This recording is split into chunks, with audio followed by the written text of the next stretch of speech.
John Calvin on Psalm 82, verses 1 and 2.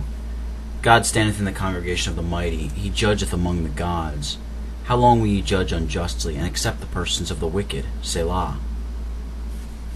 God presides in the great assembly, he gives judgment among the gods. How long will you judge unjustly?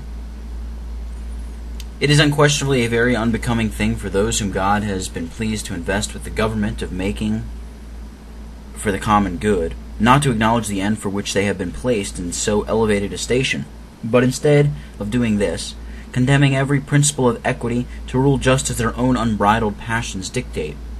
So infatuated are they by their own splendor and magnificence as to imagine that the whole world was made only for them. Besides, they think that it would derogate from their elevated rank were they to be governed by moderate councils, and although their own folly is more than enough to urge them on in their reckless career, they, notwithstanding, seek for flatterers to soothe and applaud them in their vices.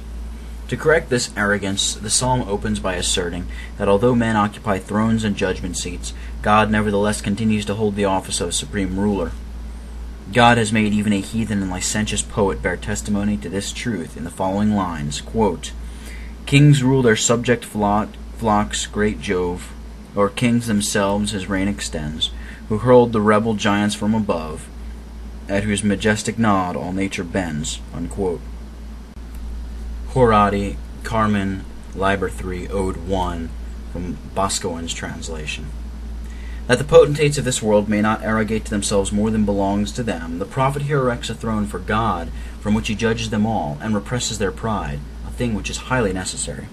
They may indeed admit that they owe their elevation to royal power to the favor of God, and they may worship him by outward ceremonies, but their greatness so infatuates them that they are chargeable with expelling, and casting him to a distance from their assembly by their vain imaginations, for they cannot bear to be subject to reason and laws. Thus the design of the prophet was to deride the madness by which the princes of this world are bewitching in leaving God no place in their assembly.